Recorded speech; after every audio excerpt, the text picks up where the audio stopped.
আছে ধোসা সরণি, কাবাব গলি, তামাক গলি, আর ওইদিকে লেখা আছে খারাপ চা। আর এখানেও এরকম ওপরে একটা এরকম বড় একটা শ্যাকের মতো করা আছে। এখানেও মনে হয় সন্ধ্যেবেলায় বসলে ভালোই লাগবে। দেখতে একটু চা কফি খাও, স্ন্যাক্স এনজয় করো, ফ্রেঞ্চ ফ্রাইস আর কি জুস। ওকে, ফিশ ফিঙ্গার নিয়ে নেবে স্টার্টারে? নেবে না? এই রে আইসটা বারণ করলে ভালো হতো। ফিশের কোয়ান্টিটি ভালোই আছে, গ্রেভিটা বড্ড কম আছে। হ্যাঁ, কষা তো না, সেই ক্ষেত্রে গ্রেভিটা একটু কম হয়। ভালোই লাগছে, হালকা মিন্ট ফ্লেভার কিছু দিয়েছে। হাই এভরিওয়ান, তো আজকে আমরা আবার বেরিয়ে পড়েছি। আজকে হচ্ছে সানডে আর আজকে আমরা যাচ্ছি ঘুরতে, তাই তো? কোথায় যাচ্ছি বাবা বলো? তো আজকে অনেক দিন পর আবার সানডে আমরা যাচ্ছি। মাঝখানে কয়েক মাস, 1-2 মাস নাকি গো? 2 মাস বন্ধ ছিল। তো আবার আমাদের পুরনো রুটিনে আমরা ফিরছি, আবার সানডে আমরা বেরোচ্ছি। তো আজকে আমরা কোথায় যাচ্ছি? আজকে আমরা কাবাব ভিলেজ যাচ্ছি। হ্যাঁ, আজকে আমরা কাবাব ভিলেজ যাচ্ছি। ওইটা আগে একটা আমি ভিডিও শেয়ার করেছিলাম, যেটা হচ্ছে কিচেন সূত্রা। তো ওই রোডেই নাকি, ওর কাছাকাছি দিল্লি রোডেই, নিউ দিল্লি রোডেই আছে এই দ্য কাবাব ভিলেজ। তো ওখানেই আজকে আমরা যাচ্ছি। এখানে আমরা ফার্স্ট টাইম যাব। তো চলো।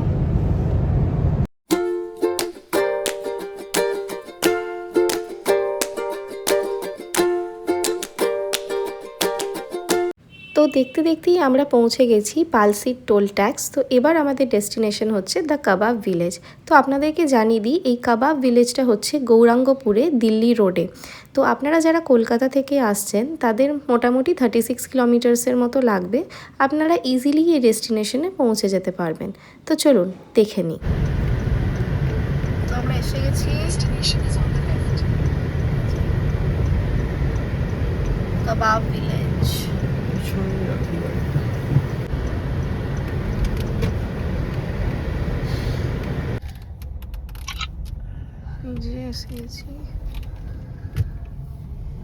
বাপরে, আজকে ভীষণ রোদ আর গরম।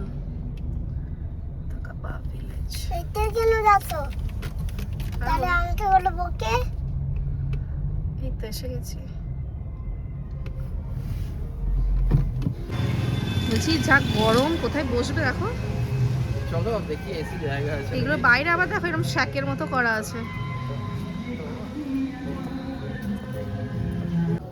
কি খাবে বাবা বলো, কি খাবে তুমি? ভাবি কিছু খাবে না, বুঝলে?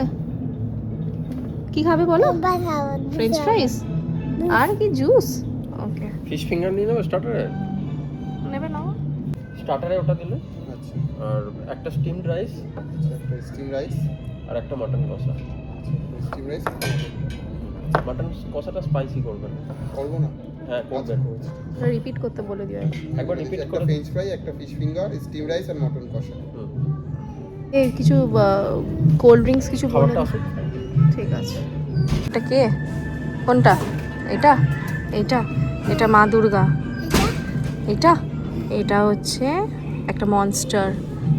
হ্যাঁ, এই মনস্টারটার নাম হচ্ছে মহিষাসুর। এই মনস্টারটাকে মা দুর্গা মারছে। চলুন আপনাদের সাথে একবার মেনু কার্ডটা শেয়ার করে দিই। এখানে আপনারা ইন্ডিয়ান, চাইনিজ সব খাবারই পাবেন, তবে এখানকার স্পেশালিটি হচ্ছে কাবাব অ্যান্ড তন্দুর। তো এখানে এলে অবশ্যই এটা একবার ট্রাই করবেন। আর এখানে ইন্টেরিয়ারটা দেখুন কত সুন্দর, সে আগেকার দিনে গ্রামের বাড়ির মতো। আর এই পেন্টিংসগুলোও যেগুলো আছে পুরো আগেকার দিনে যেরকম গ্রামের কালচার ছিল সেগুলোকেই তুলে ধরা। আর এটা হচ্ছে ওনাদের এসি সিটিং অ্যারেঞ্জমেন্ট। আর এই ওপরটা দেখুন, আগেকার দিনে যেরকম বাঁশ, খড়, হেরিকেন দিয়ে সাজানো হতো, সেই পুরোনো দিনের কনসেপ্টটাকেই ধরে তুলেছেন।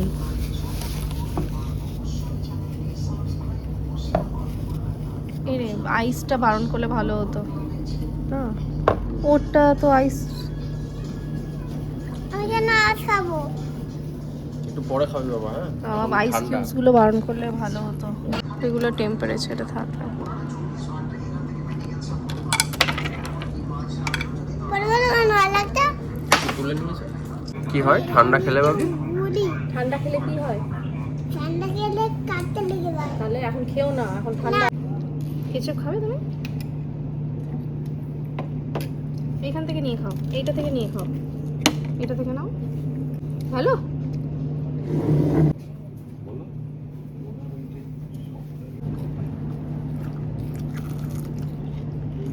কেমন করেছে? ভালোই করেছো ফিশ ফ্রাইটা। হুম। ভালো না ভাবি? ওরও ভালো লাগছে।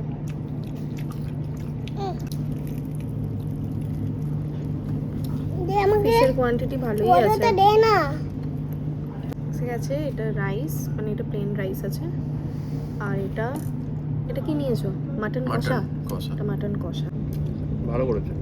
স্পাইসি আছে একটু, আমি বলেছিলাম তো স্পাইসি করে। স্পাইসি করে।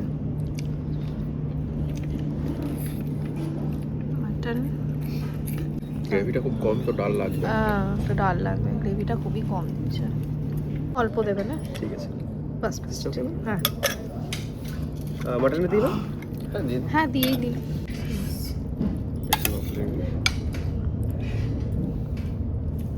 গ্রেভিটা বড্ড কম আছে। হ্যাঁ কষা তো ম্যাম সেই ক্ষেত্রে গ্রেভিটা একটু কম হয়। বুঝতে পারিনি তখন এত কম, ওই জন্য ডাল হ্যাঁ। কম। আপনি যদি রাইসের সাথে কারি নেন কিংবা মাটন রোগান জোশ নেন, এটা হ্যাঁ। হচ্ছে সবথেকে বেস্ট, কারণ ওটা গ্রেভির সাথে কনসেপ্ট বেশি থাকে, এটা থিক গ্রেভি হয়। খাওয়া হয়ে গেছে, এবার হচ্ছে এটা মশালা স্প্রাইট, তো হ্যাঁ। মশালা স্প্রাইট, আর তার সাথে বাবি লেফট ওভার ফ্রেঞ্চ ফ্রাইজ। ভালোই লাগছে। হালকা মিন্ট মিন্ট ফ্লেভার কিছু দিয়েছে। অ্যাকচুয়ালি আমরা থামস আপ নিয়েছিলাম, হুম, সেই জন্য বললাম মশলা কোল্ড ড্রিঙ্কসটা স্প্রাইটেই বানিয়ে দেন। বাট রিফ্রেশিং, ভালো লাগছে খেতে। একটা কোল্ড ড্রিঙ্কস খাওয়ার জন্য 3টে স্ট্র লাগে। তোর লাগবে? হ্যাঁ, আর এই বাইরেটা হচ্ছে নন এসি সিটিং অ্যারেঞ্জমেন্ট, আপনারা এখানেও চাইলে বসতে পারেন। এই জায়গাটাও বেশ স্পেশিয়াস। এনারা দেখুন কত মিনিমাল ইন্টেরিয়ার দিয়ে জায়গাটাকে কত সুন্দর করে ডেকোরেট করেছেন। এটা হচ্ছে মকটেল অ্যান্ড হুকাবার, আপনারা চাইলে সেটাও এখানে নিতে পারেন। বাবি এটা কি? এগুলো কি বলো? কি এগুলো? বুল, কাউ নয়, বুল। এইগুলো আছে ধোসা সরণি, কাবাব গলি, তামাক গলি, আর ওইদিকে লেখা আছে খারাপ চা। এগুলো মনে হয় সন্ধেবেলায় খোলে। অ্যাকচুয়ালি আমরা দুপুরে এসেছিলাম, তো সেই জন্য তন্দুর বা কাবাবের অপশনগুলো পাইনি। ওই জন্যই আমরা শুধু মেন কোর্সই খেয়েছিলাম, ভাত আর এমনি নর্মাল। ওনারা বলে নর্মাল স্টার্টারগুলো হবে, তন্দুর আর কাবাব হবে না। এইগুলো এরকম ছোট ছোট শ্যাক্স করা আছে। এটা হ্যাঁ দাও। এগুলো বিকেলবেলা মনে হয় বসা যেতে পারে। এইগুলো বিকেলবেলায় ভালো লাগবে বসলে। এখন যা রোদ গরম, এখানে বসা যাবে না, সেই জন্য আমরা ভেতরে এসিতেই বসেছিলাম। আর বাবির তো এইখানে এই বুলক কাঠটা খুব পছন্দ হয়ে গেছিলো। আর এখানেও এরকম ওপরে একটা এরকম বড় একটা শ্যাকের মতো করা আছে। এখানেও মনে হয় সন্ধেবেলায় বসলে ভালোই লাগবে। দুপুরবেলায় তো বসা যাবে না, বাট সন্ধেবেলায় সুন্দর করে বসা যাবে, সুন্দর হাওয়া দেবে, পরিবেশটা বেশ ভালো। ওপরটা আরো ভালো বলো। এখানে বিকেলবেলায় এলে বেশ সন্ধেবেলায় বসা যাবে না? হ্যাঁ, কিন্তু দিনের বেলা বসা যাবে না, প্রচন্ড গরম। এখানে বেশ ঠিক আছে, দেখতে একটু চা কফি খাও, স্ন্যাক্স এনজয় করো, দারুণ লাগবে। আমার তো ভেতরেরটা থেকে উপরেরটা বেশি ভালো লাগে, তাই না? উপরের জায়গাটা বেশি ভালো। আমরা বেরিয়ে পড়েছি, আর আমাদের অবস্থা খারাপ হয়ে গেছে নাকি গরমে। আজকে এত গরম রোদ, বাপরে বাপ। মানে গাড়িটা কিছুক্ষণ এসি চালু করে ঠান্ডা করে তারপরে ওঠা হয়েছে। তো এবার বাড়ি ফিরছি। তো ওকে, আইসক্রিম খাবে? ওকে আচ্ছা আচ্ছা, তোমাকে আইসক্রিম দেবো। আর বেরোনোর পর দেখুন আকাশটা কত সুন্দর লাগছে, মেঘের মধ্যে পুরো সূর্যটা লুকিয়ে। ভিউটা আজকে জাস্ট দারুণ ছিল। আজকের ভিডিওটা যদি আপনাদের ভালো লাগে তাহলে অবশ্যই লাইক সাবস্ক্রাইব করে দেবেন, আর দেখা হবে আবার একটা নিউ ভ্লগ নিয়ে।